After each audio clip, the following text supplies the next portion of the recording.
Good morning, and thank you for joining us today. I'm Mike Grodi, MAPER's Vice President, and also Chairman of the Monroe County Employees Retirement System.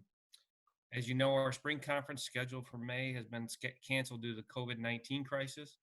At this time, plans for the fall conference are proceeding, and we look forward to seeing you on Mackinac Island in September. Registration will open in June as scheduled. The fundamental goal of MAPERS is trustee education. During this time of social distancing, we have developed a series of online webinars to help you be informed as we navigate this new normal. The schedule of upcoming events can be found on our website.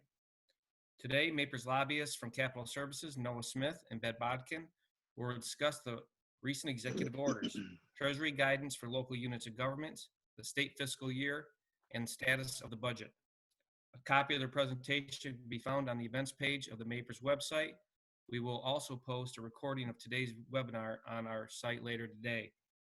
Please submit any questions you have for Noah and Ben through the Zoom using the Q&A button at the bottom of your screen. We'll review these questions at the end of the presentation and respond to as many as possible. Ben, Noah, go ahead. Well, good morning, everybody. Once again, I'm Noah Smith, and I am joined by my colleague, Ben Bodkin. Good morning. And we're again with Capital Services. We've had the pleasure of representing MAPERS for quite a long time at Capital Services, actually. We are essentially your boots on the ground at the Capitol, figuring out what's going on. We always tend to track what's happening at Treasury, what's happening in the House and Senate. We've done lots of different presentations at various other MAPERS one-day retreats, as well as, of course, the larger MAPERS seminars on what's happening in Lansing, what's coming down the pike that affects the budget, what's coming along that affects local units of government and local pension plans. But now a lot of that stuff in the current era is sort of on hold. And the role that lobbyists play has changed a little bit now, from people who pass legislation or people who work on legislation to people who help clients interface with a government in crisis mode. And that's what we wanted to focus a little bit on today, is that, the stay-at-home order, business closures, and the sort of slow process that the legislature and the governor are going to take with reopening Michigan, as we've flattened the proverbial curve when it comes to the state of the disease, is having an effect on budgets. It's going to have an effect on the state budget, an effect on local budgets, and it's going to have an effect on how Treasury sort of contemplates what's going on with various plans across the state. So I'm going to hand it over to Ben, who can start talking a little bit about the budget and the state of the budget and some state revenues. All right. So good morning, everyone. Thanks for having us today. We'll go through some revenue, some. We lost Ben. There we go. All right. To start with, the state revenue picture in January was a good one. It was basically flat with some good. So revenue estimating conference in January was up $235 million for the current year, and was up $274 million for fiscal year 21. So those are combined estimates with general fund and school aid fund. So you split that in half between the two, you're up about 100 million each, 120 million each. So those are good numbers, solid numbers. They're not super, but they're also not negative. And so everyone was looking forward to a positive budget year where things could expand organically a little bit with inflation and that kind of thing. So those were good numbers. We had some new revenue generators that you can see there, some internet gaming that came online. Internet sales tax, thank heavens, that's going to be good going forward with everyone shopping on Amazon now. And then recreational marijuana is being taxed as well. Those are, aside from the internet sales tax, those are smaller revenue sources, but still not insignificant, and we'll take what obviously the state can get. Now, as of middle of March, we basically, to quote a person on the budget committee, we hit a wall. So everyone started staying at home in order to be safe, which absolutely is the right thing to do. And as a result, though, economic activity basically stopped, as you can see. So the estimates, and we'll talk about why this is difficult in a little bit. The estimates are 1 to 3 billion that needs to be reduced in the current year. So there will be cuts in the current year of 1 to 3 billion. It looks like closer to the 3 than the 1 at this point. And we can talk about that a little bit too. And then next year, the prediction is another 1 to 3 billion, depending on how things shake out. So what makes this difficult is the timing. The timing was the middle of March and April and May. The difficulty is that the state does its revenue estimating for what will be coming into the state for the current year and the future in January and then again in May. January's numbers obviously were pretty rosy. May's numbers don't look good, but right now, May comes in, April's numbers won't be in until late May. So we're dealing with March right now, which would be, half of a problem month at best. And people kind of slowed down a little bit gradually during that time. So March's numbers aren't true. February's numbers are very good. March's numbers aren't true. April's numbers we think are dismal, but we don't have those numbers right now. And May's numbers, depends on how quickly people get back to work and start doing things. So the May Revenue Estimating Conference is gonna have some guesswork in it. It just is. And so that's why they can't zero in on that 1 to 3 billion very well at this point. Although the prevailing thought is that the longer, obviously, we're in a shutdown, the bigger that number gets. And so that's why I think the 1 billion was closer to a month or 6 weeks closed. And I think the 3 billion is more like, 2 to 3 months or longer closed. The other difficulty here is that in the current year in 20, the cuts are going to have to be made in the current year. And we've only got 5 months left at this point. By the time they get round to cutting things, probably 3 or 4. So we're talking about taking a third, potentially at 3 billion, a quarter of the state general fund out of the budget in a quarter of the time. And you can do the math in your head on what that looks like for general fund dollars. That is going to be devastating in the current year. I think because of the budget projections being very iffy at this point, my guess is that 21's budget from the legislature is going to be very conservative. My guess is they will continue those cuts on the $3 billion level, closer to that at least, 2.5 into 21, just to be conservative, because you can always put money back. I think is what they're going to say. So that's what makes things a little bit difficult. School aid fund versus general fund. Let's just touch on that real quick. General fund is about 60% of the budget, and school aid fund is about 40%. So you're looking at those revenues as about 60-40 to 50-50 difficulty coming in on school aid versus general fund. So general fund pays for everything except K-12. school aid fund pays for K-12. And we're looking about the same difficulty in both budgets, so that you can take that 1 to 3 billion and split it in half roughly and accrue that to both sides. So we talked about consensus revenue estimating conference coming up. Once those numbers come out, cuts will have to happen.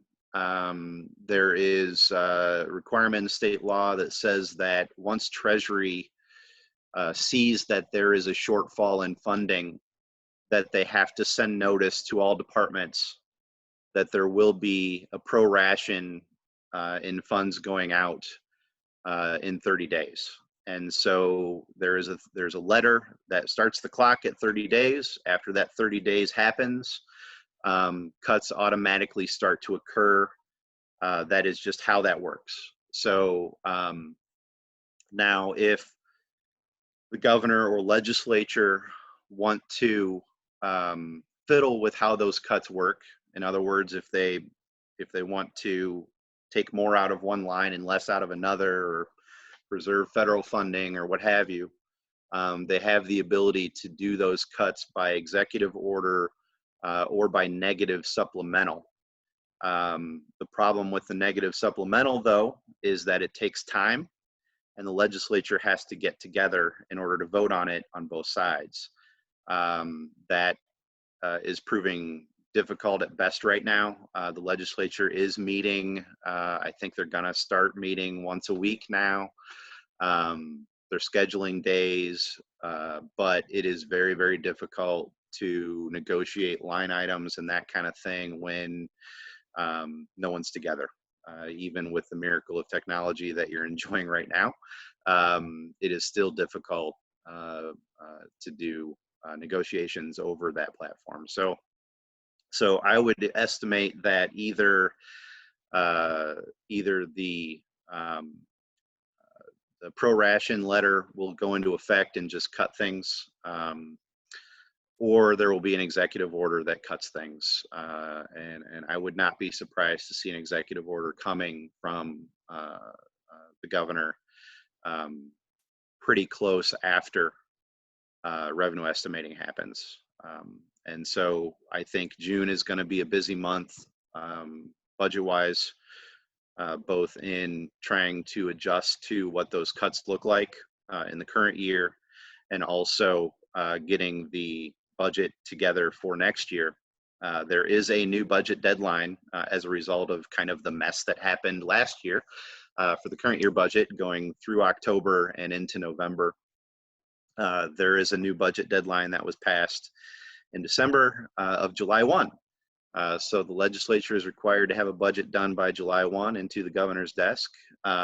They could obviously go back and change that and give themselves more time. I don't think that's going to happen. I think that they will take a lot of the cuts that happen in the executive order, make some changes as they see fit, and then get that budget done by July 1 into the governor's desk for 21. That's why I think it will be a conservative budget, because numbers still won't be good in June. We won't know what May looks like. We'll just be getting April, and the budget needs to be done by July 1. So that's how that process looks right now. And then going forward, as if everyone gets back to work in July and things are looking good and numbers are coming back, that kind of thing, we could see some supplementals happen July, August, November into lame duck. I think, if it continues to go the way it's going now, and we have this kind of long-term stay at home through the summer, we could even see some negative supplementals perhaps in the fall. So let's look at local units now and see how we suspect those may fare as a result of this. First, we have to understand kind of the difference between state budget revenue and local budget revenue sources. Local revenues depend heavily on property taxes and to a lesser extent revenue sharing from the state. On the county level, which is what I'm familiar with, it's about 70 to 75% property tax, and then 25 to 30% other sources, revenue sharing making up about 8 or 9% of that. So the state, however, is very heavy on sales and use tax and income tax. Both of those tax sources, both for property tax and sales and use and income, have benefits, and they also have negatives.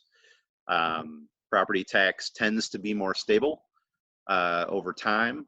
However, as we saw in the last downturn, once it goes down, it can't come back because of the Headley Amendment, except for rate of inflation or 3%, whichever is less. So it will take years to get back from that previous recession. We're still fighting with that and having problems. Sales and use tax and income tax goes up and down with the economy, but it recovers quickly. So those are things that we have to keep in mind going forward as we talk about this. Revenue sharing, because it involves sales and use tax and relies on that, especially the constitutional side, is fully funded by sales and income tax. It's constitutionally guaranteed, but you only get the percentage that's brought in. And so with sales and use tax, assuming that is dumping because people are not buying gas, they're not buying meals at restaurants, they're not buying things, they're just not out right now. The assumption is that that is tanking hard. The good news is that when people start buying things, it will come back quickly.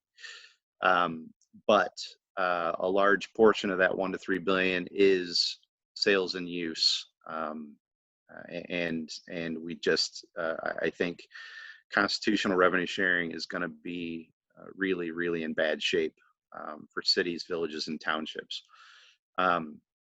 Statutory revenue sharing, which goes to cities, villages, and townships, and also counties, exclusively counties. Counties don't get constitutional.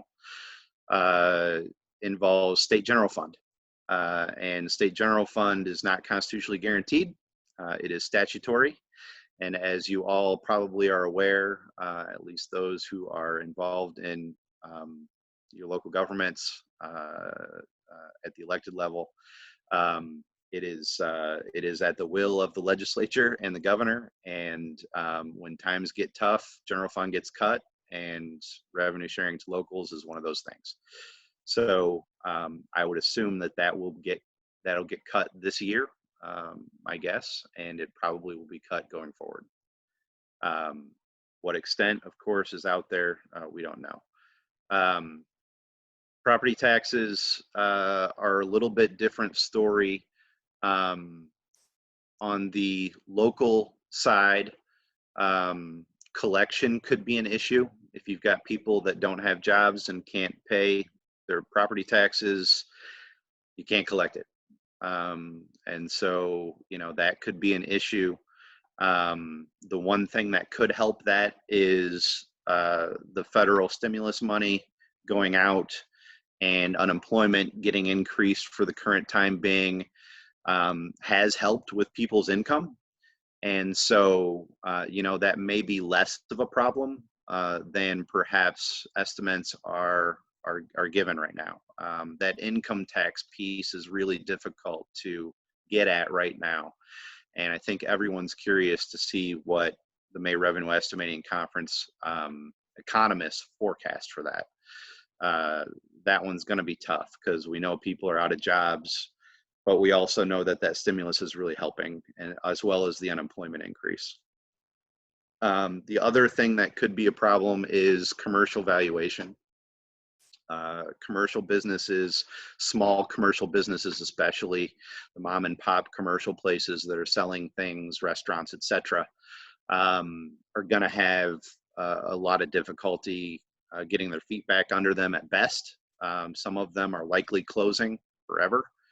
And so those commercial spaces could lose value drastically, which is going to affect the commercial real estate market. If those closures are long-term, You could have a ricochet effect on income, and then obviously, you know, what happens if a plant closes and you've got people moving to other places that could domino into the housing market, et cetera. So the hope is that that commercial market will come back quickly, not domino into the home valuation issue, cause movement and that kind of thing, and everything will come back. Potential is there, though, that it could lead to a real estate problem. I'm not saying that will happen, but you have to be aware of that. City income tax is not collectible right now for folks that don't live in the city, but work there. I live outside of the city of Lansing, but I pay Lansing taxes because that's where my job is. And I'm not paying that right now. That is not collectible at this point. You know, that however long that lasts is a loss to the city of Lansing and other places that collect income tax from non-resident income. And in addition, also, unemployment and stimulus dollars are not collectible as income tax. As they are at the state level, they are not collectible at the local level, as I understand it. So that is not something that is being helped by the stimulus right now for cities that have an income tax. State income tax, we talked about that a little bit. It's questionable. We just don't know. I got into that a little bit with the property taxes and revenue sharing. That one hopefully will be less of a problem than the other taxes. But again, that's at the state level, not the local level. In addition to all of these pressures on the revenue side, there are increasing costs, mostly at the state, but also at the local level, depending on the department especially, on increasing costs.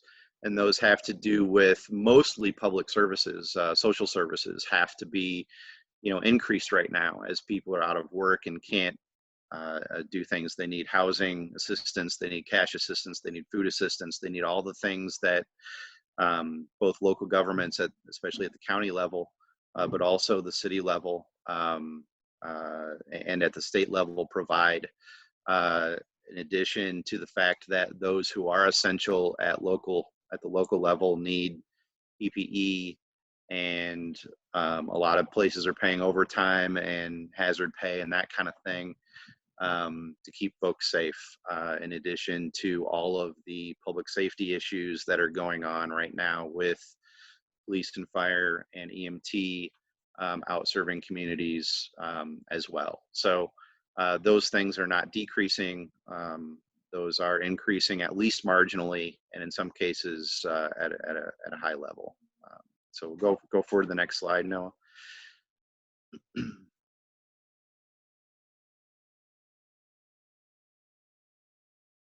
All right, there we go.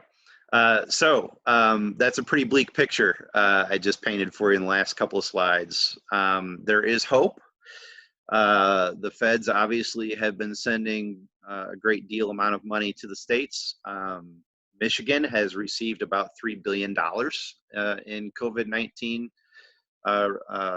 money and federal money. And so, you know, how does that look? The problem is that it can only be spent right now on response to COVID-19. So you can buy masks, you can buy PPE, you can pay overtime to workers at the state level, you know, that kind of thing.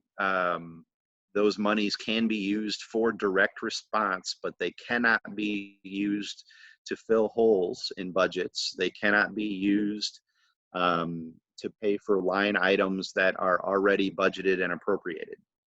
So it's not going to help us with the hole we're in. It only helps us with a direct response to COVID-19.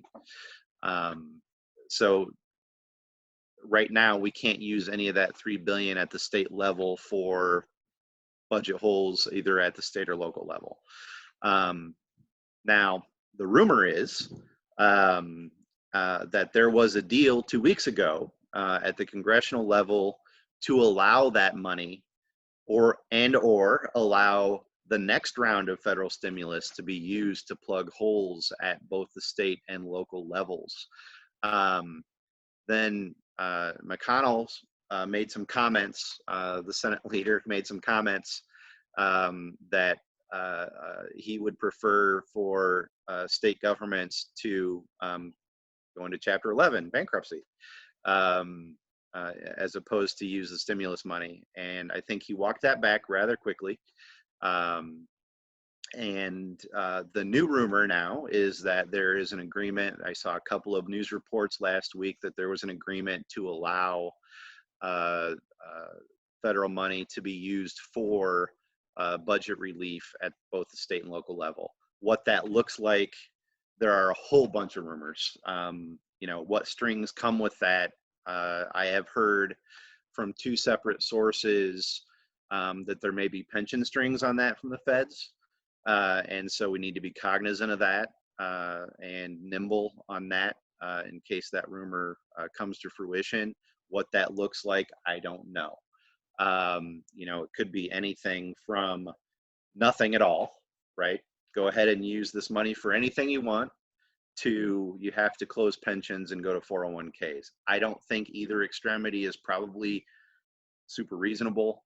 As an end result, I think there probably will be some strings.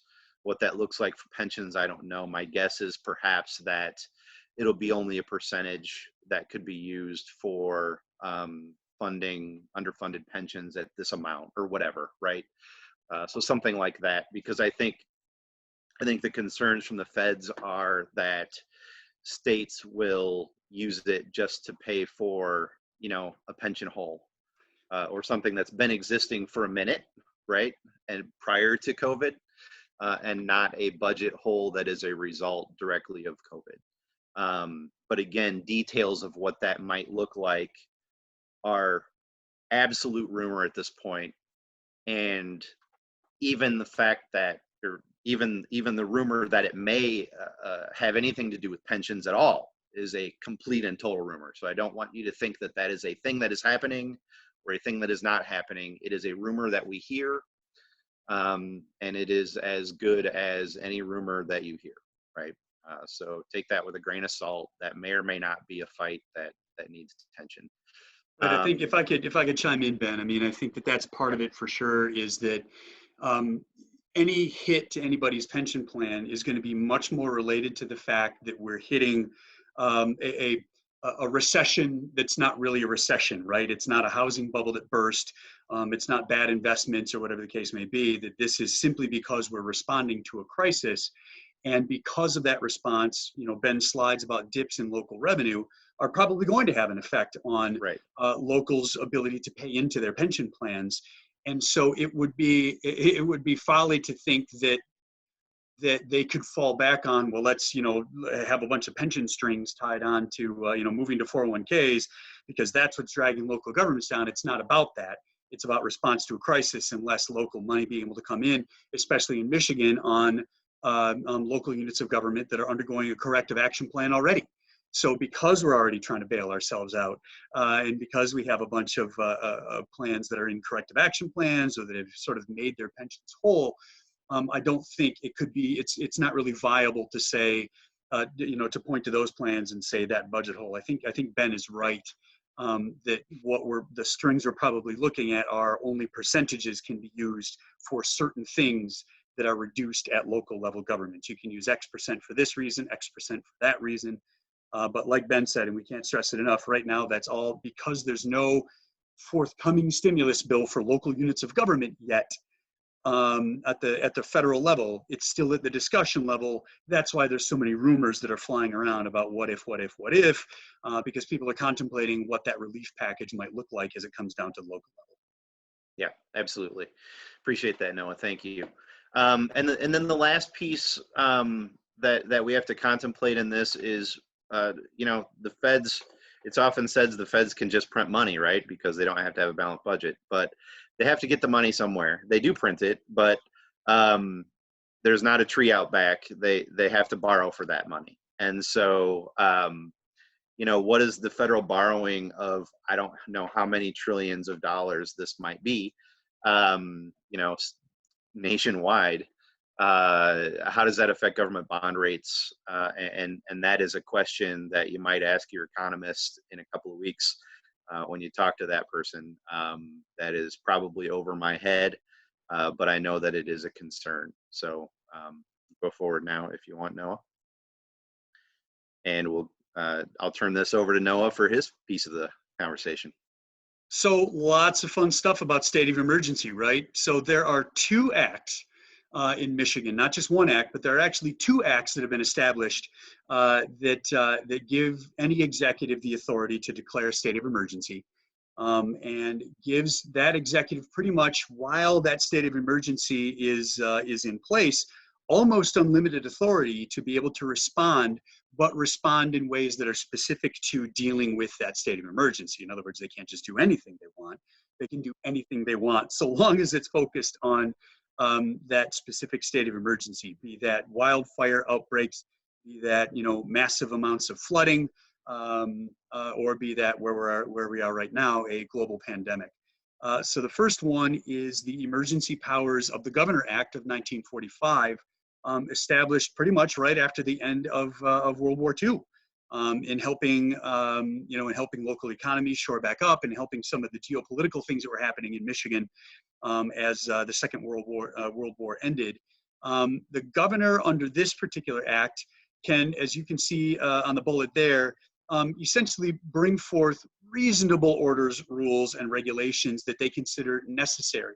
And they have to be able to show that it protects life, protects property, and helps bring the emergency situation under control.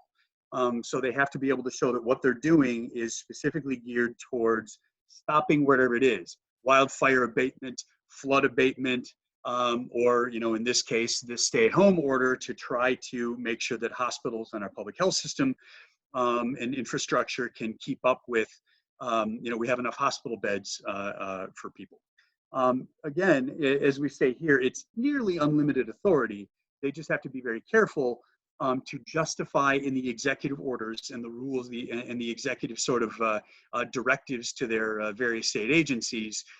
They've got to be very careful and spell out in those directives and orders why this helps mitigate that disease. They have to sort of have a statement about reminding folks why we have the state of emergency, a piece about why these rules or why this particular order is geared towards abating this particular emergency, and then they can get into details of what they want to have happen, like the stay-at-home, stay-safe order. The second one is the Emergency Management Act of 1976. Yes, it's odd that there are 2 acts here, but that's because this one came later. The first one, as you can see, is embedded within the Constitution. The first one is legal. The second one is embedded in the Michigan Constitution, and that's because it puts some limitations on the executive branch, which is what the Constitution is for. The Constitution is for limitations on government. So yes, lots of powers granted in 1945. Walk back a little bit in 1976. The Michigan Constitution was revamped in 1963.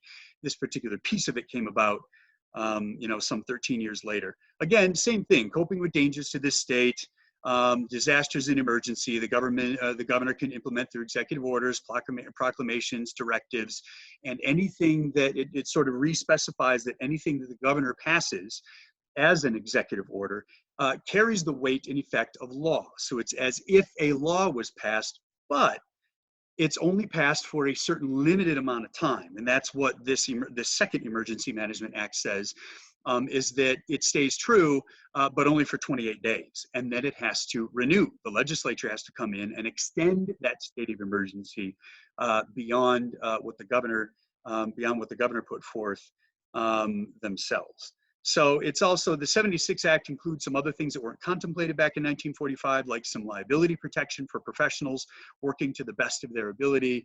That's things like, if hospitals are overrun, hospital professionals have to do their level best to treat, make the best decisions they can about what patients they can treat and what patients they just can't have the room to treat, how they can treat patients, how they share medicine, how they distribute PPE, as long as they're acting within good faith.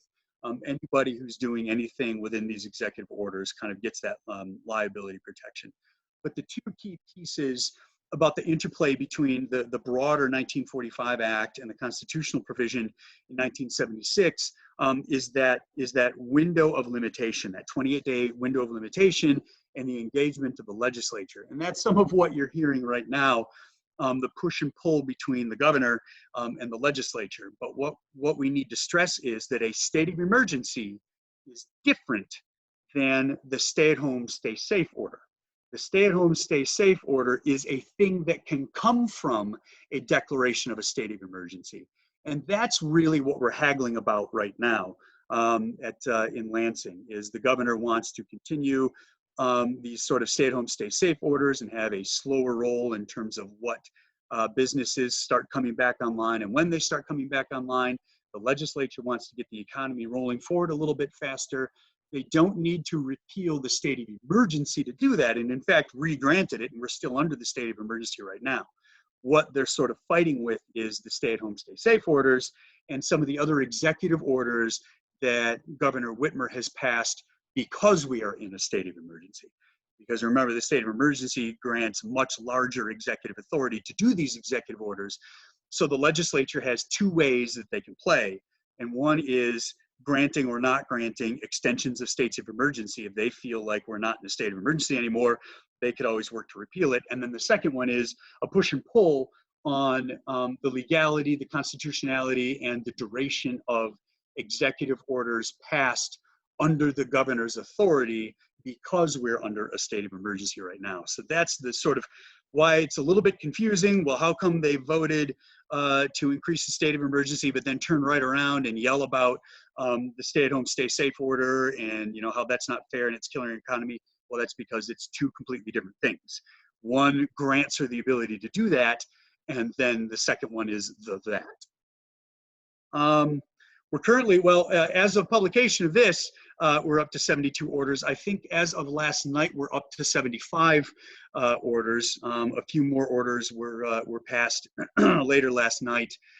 Some smaller stuff that's actually some renewals. So we have Executive Order 2020-67 and 68. This is what I talked about a minute ago. These redeclared the state of emergency. They are different than the stay home, stay safe order.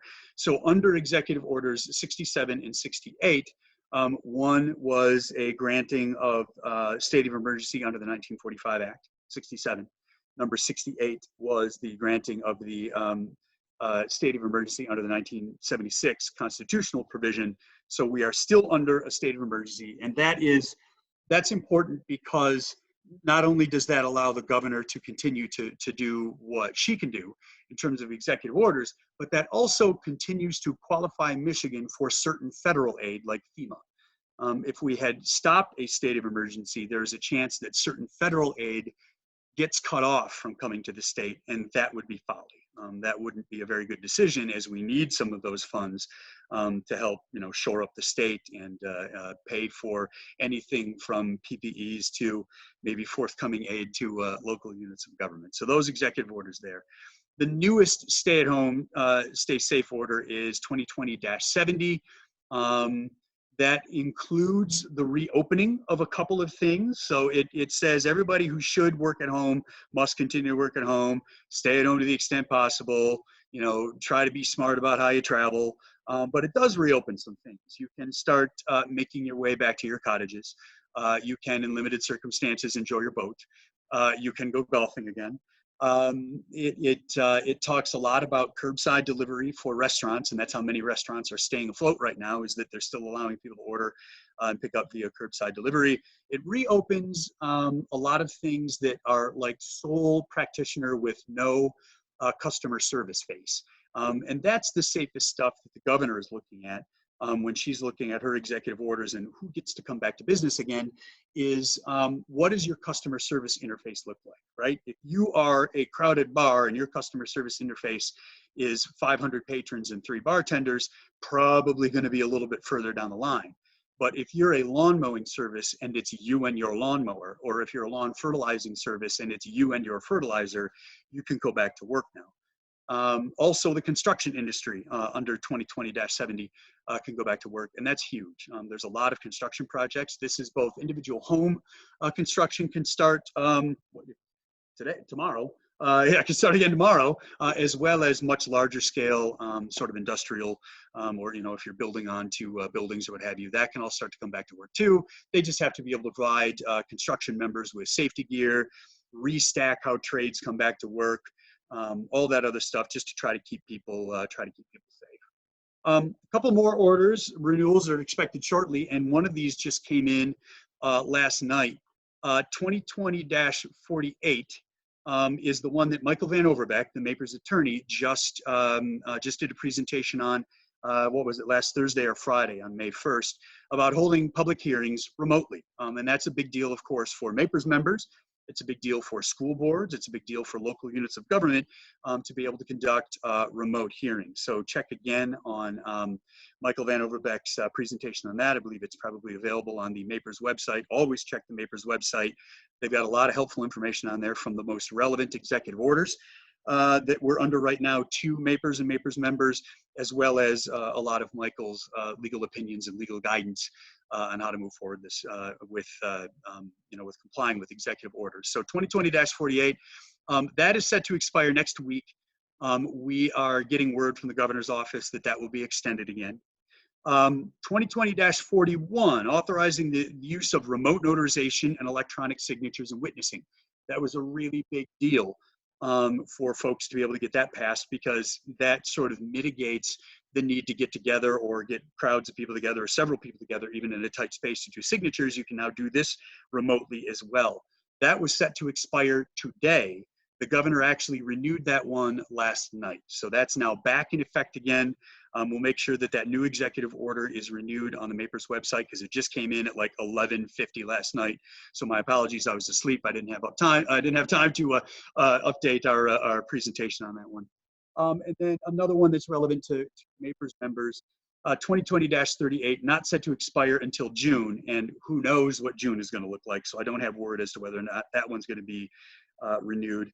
That extends FOIA deadlines. And that's another important one that essentially says if you can answer a FOIA and you're working remote and you have access to the files remotely that you need to answer that FOIA, then you have a normal amount of time to respond to that. But the clock starts ticking when you receive that notice, not when the notice was mailed, because mail is a little bit slower right now. So the clock starts ticking slightly different. But it also says that if you have to go to the office to be able to find it, then you've got a much broader time frame to be able to comply with the FOIA deadline. So it really helps local units of government and public entities when it comes to being able to respond to FOIAs. So those are some of the executive orders that are sort of relevant to Mapers members right now. What is legislating going to be looking like in the near future? Actually, what I want to do is take a quick pause before we dive into this slide. And I want folks, I would like everyone to direct their attention to the Treasury website. The Municipal Stability Board met back in April. And what they did is they extended, they essentially relaxed a response deadline for when the Municipal Stability Board is going to require certain plans to answer certain questions when it comes to complying with your corrective action plan. What we don't have right now is a lot of guidance yet from the Municipal Stability Board on whether or not they're going to be flexible with other deadlines or with payments or what that might look like. We understand that they are meeting again on May 23rd. It is going to be a public hearing, and we're hoping that we're going to get some guidance in that particular meeting when it comes to whether or not there's going to be more flexibility built into corrective action plans or responding to or complying with corrective action plans. I think they want to contemplate that and see what the arc of the disease looks like and see what the economy looks like before they start making some of those judgments.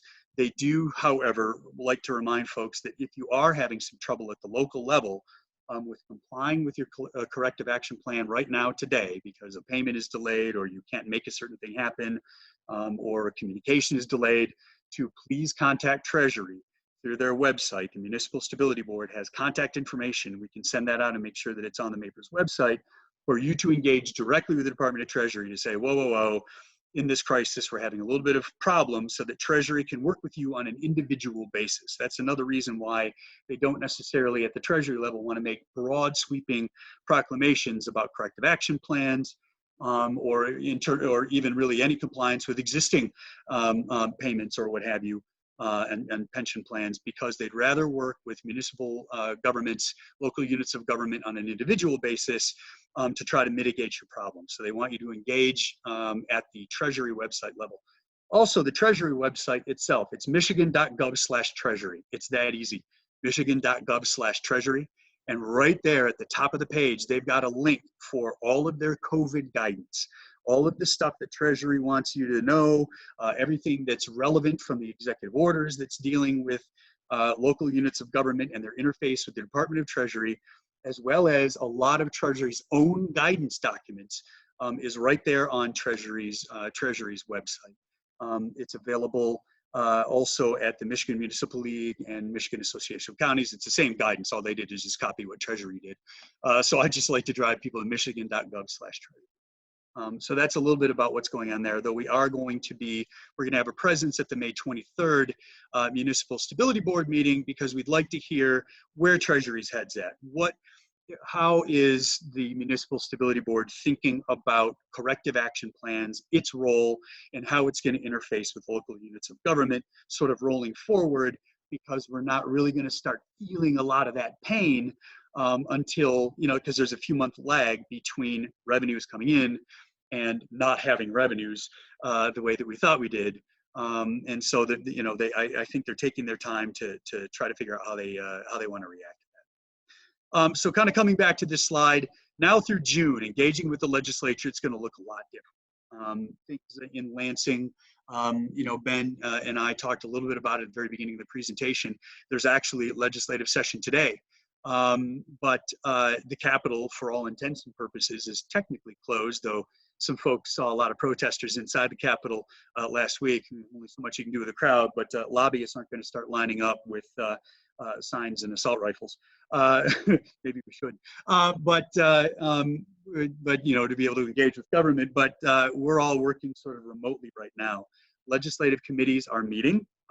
They're very limited in terms of their meeting. We're having just a couple members.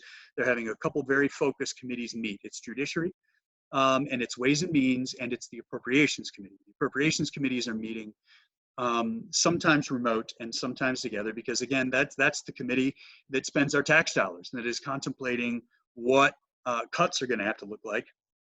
And like Ben mentioned, we are anticipating that the executive is going to do budget cuts via executive order rather than a negative supplemental, because it's faster. The Appropriations Committee still deals with that. The Appropriations Committee still does jump in and either up or down vote. That's all it is, an executive order budget cut. And they're sort of actually anticipating the governor doing that. They're going to work on that with her. But otherwise it's remote access. The Judiciary Committee is meeting right now. The Senate and House are both meeting right now. You can catch them online. And it's a little bit difficult. People can testify in committee via Zoom, sort of like we're doing today. So it's a remote focus is they're trying to figure out. The legislature may pass some of their own rules, and that's my last bullet. House Resolution 245, though it was tabled for now, it's a decent resolution, and in that it contemplates how the legislature will continue to meet remote, and how they might want to continue to meet remote. Even into the summertime, to help keep their own members safe, because they keep coming to Lansing and then going back to their communities with whoever they sat next to. So they may take some action on that particular resolution. But the biggest focus rolling forward for the legislature in the short term is appropriations, and any bills they have to pass because they deal specifically with COVID, either limitations or enhancements to the governor's executive authority in her executive orders, or other regulatory or legal barriers that they have to cross to comply, or excuse me, to kind of deal with COVID. So those would be the biggest focuses for the legislature probably through June. They're going to take the summertime, and then they will do, the appropriations committees will probably do some summertime work. The legislature is looking to really come back to normal full business. They're anticipating in September, seeing what the arc of the disease looks like, and seeing if it's a little bit safer to start pulling people back into business as normal, at least where Lansing comes to bear. We had a slide in there. We talked a little bit about this at the MAPERS one day. We are working on some PA 202 fixes with Michael Van Overbeck, with the Municipal League, the Counties Association, Townships, Treasury, and the Municipal Stability Board, dealing with some inconsistencies, some conflicts, and some new GASB terminology changes that are making PA 202 get a little wobbly. So we're gonna work on fixes to that. We were hoping to have some bills introduced and be able to move this month, but this all happened. So this will probably be a fall endeavor for us moving forward. So one piece of legislative business that we're actually looking at. But beyond that, right now it's all appropriations and all dealing with COVID. And there's frankly not a lot of appetite among even lawmakers right now to work on other types of legislation that is not specific to dealing with COVID and dealing with the appropriations process. So Ben and I have talked your ears off for 50 minutes. We have some questions. We're turning it over to Mike Grodi. Help us out, Mike. Thank you. We got two. Sherry Stubblefield asks, you said there will be a $1 to $3 billion shortfall. What were the original revenue projection, as in, is that cut from $10 billion or $100 billion budget?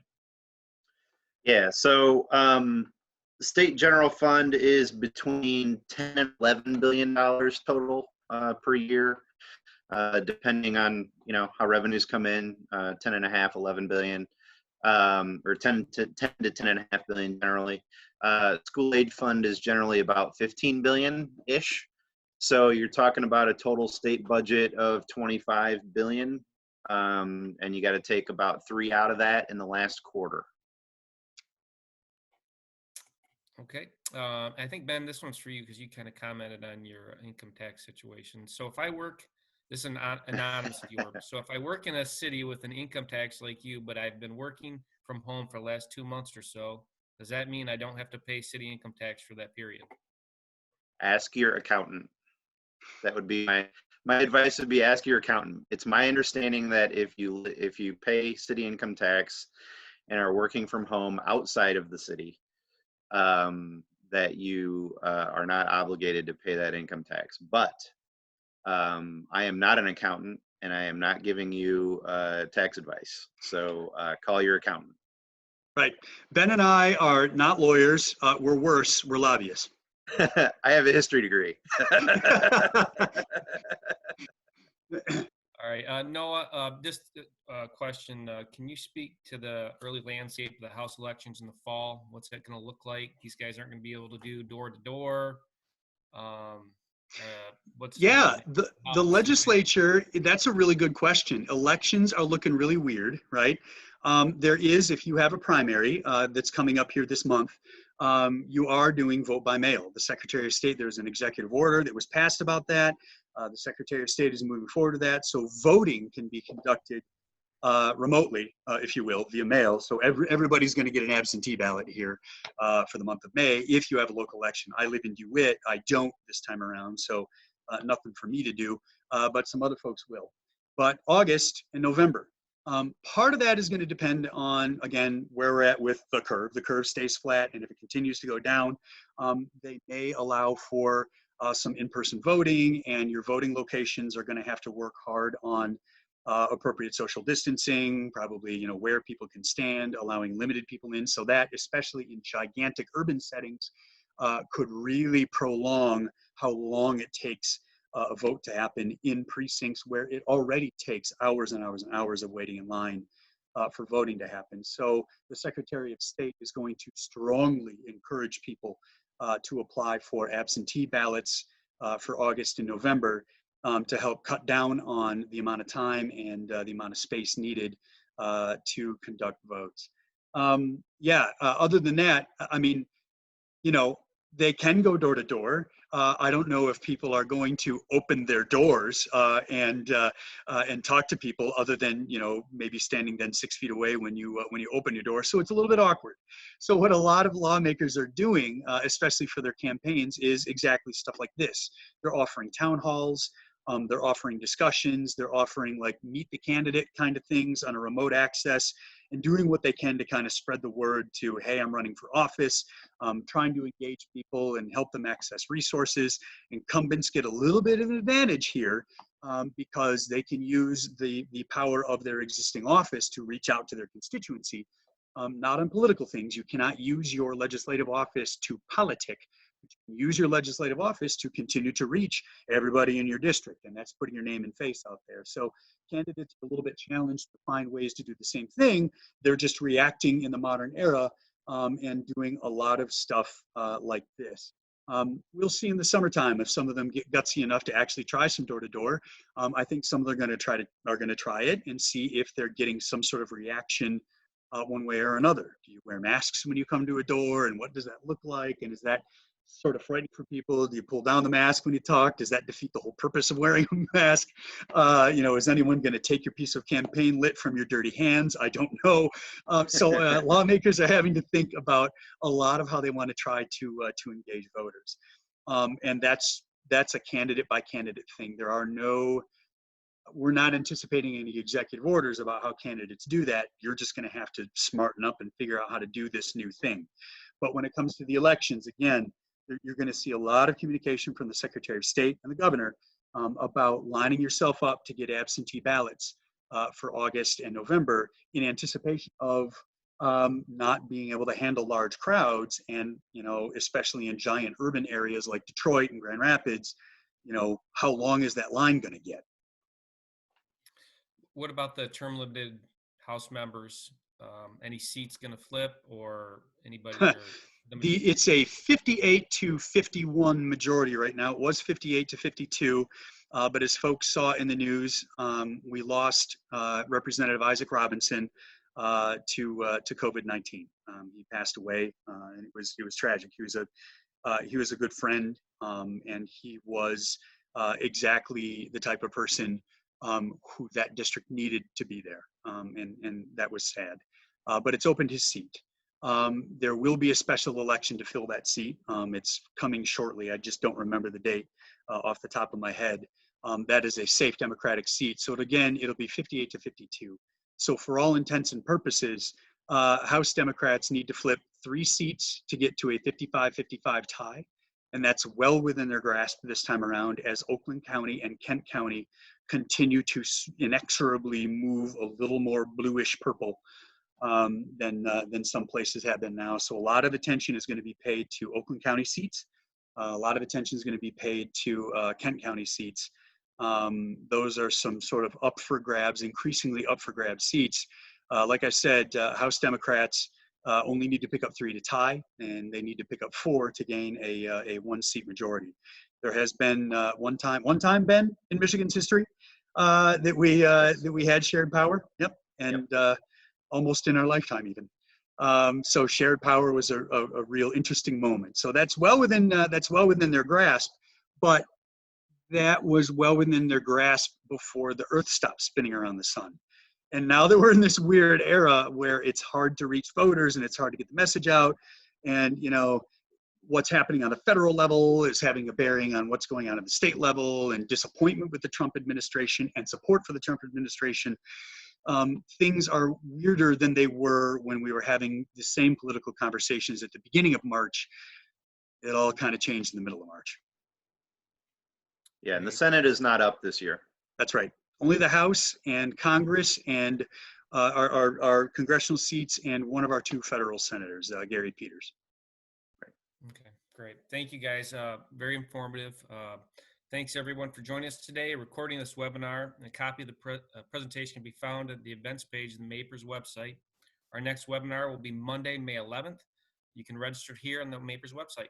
Thank you, guys. I appreciate your time, and everybody, please be safe. Thank you. Yep, be safe, be healthy. Thanks, everybody.